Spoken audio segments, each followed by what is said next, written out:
You might assume everyone knows how World War II started. Everyone knows Germany invaded Poland in September 1939. Yes.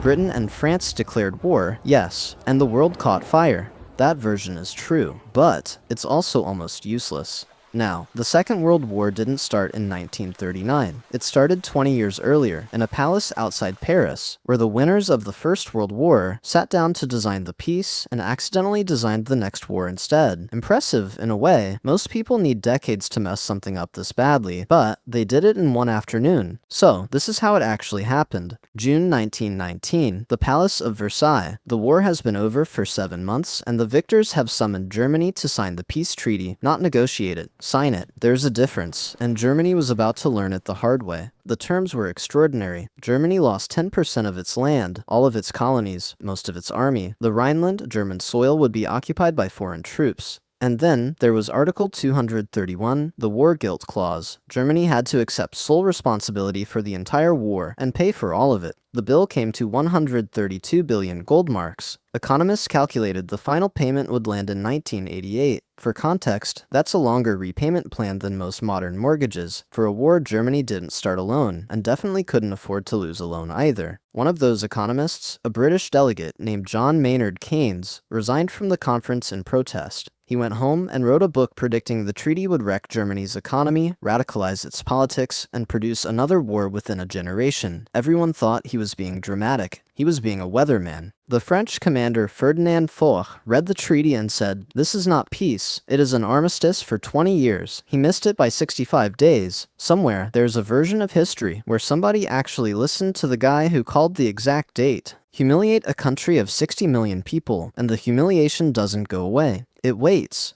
To pay an impossible bill, Germany did the only thing a desperate government can do. It printed money. In 1921, one American dollar bought 75 marks. By November 1923, it bought 4.2 trillion. Workers were paid twice a day, and their wives met them at the factory gates with wheelbarrows because the morning's wages would be worthless by dinner. Children built kites out of banknotes. A loaf of bread cost 200 billion marks. Somewhere in Berlin, a guy paid for a coffee with a suitcase and still felt like he got ripped off. Now imagine you did everything right, saved responsibly, worked hard, followed the rules, and your life savings won't buy a stamp. You'd also start listening to the guy screaming about burning the whole system down. At least he has a plan, a catastrophic plan, but a plan, and at that point, a plan is more than anyone else was offering. In 1923, a failed Austrian painter with a talent for speeches tried to overthrow the government of Bavaria with 600 men. The coup collapsed in 16 hours, which is roughly how long most bad ideas survive first contact with reality. He was arrested, tried for treason, sentenced to 5 years. He served 9 months and a comfortable cell with a typewriter. Turns out prison is an excellent writer's retreat if what you're plotting isn't a memoir. Almost nobody took the book seriously. You'll hear that sentence again. Write it down.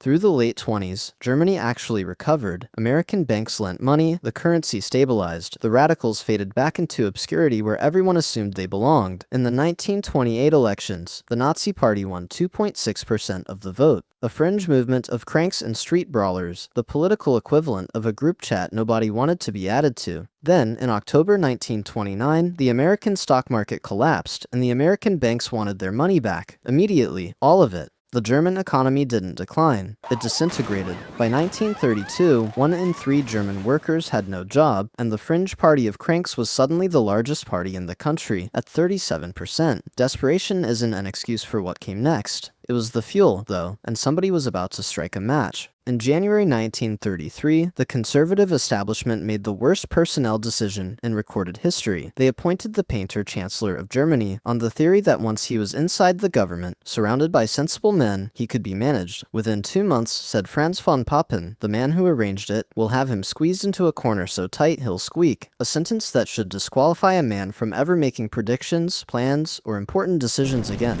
Within 2 months, the Parliament building had burned. Civil liberties were suspended, and the sensible men worked for him. What followed wasn't a march to war, it was a test, a series of tests, each one built to answer a single question. Will anyone stop me? 1935. Germany announces rearmament, openly violating Versailles. Britain and France protest, strongly, on paper, and do nothing. 1936. German troops march into the demilitarized Rhineland, carrying secret orders to immediately turn tail and run if France so much as frowned at them, because the German army at that moment could not survive a real fight. France had the largest army in Europe.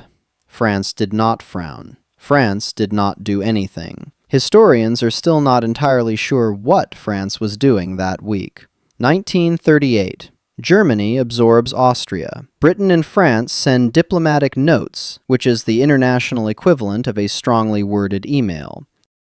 Every test returned the same answer. Every answer made the next test bigger. Then Munich, September 1938. Hitler demanded the Sudetenland, the border region of Czechoslovakia, and Britain and France held a conference to decide whether to hand it over. Czechoslovakia wasn't invited to its own sentencing, which should sound familiar, because that's exactly how this story began. Chamberlain flew home waving a piece of paper, signed by a man actively planning to invade Poland, and called it Peace for Our Time. It's the historical equivalent of a landlord promising, in writing, not to raise your rent, the week before he sells the whole building. Churchill, at that point a sidelined backbencher widely written off as a warmongering has-been, stood up in Parliament and said, "You were given the choice between war and dishonor. You chose dishonor. You will have war. Nobody enjoys being right about the apocalypse." Churchill seemed to manage. 6 months later, Germany swallowed the rest of Czechoslovakia. The testing phase was over, nobody was coming, and everyone involved finally understood that, including the people it was too late to help. One problem remained. Poland shared a border with the Soviet Union, and invading it risked war with Stalin too.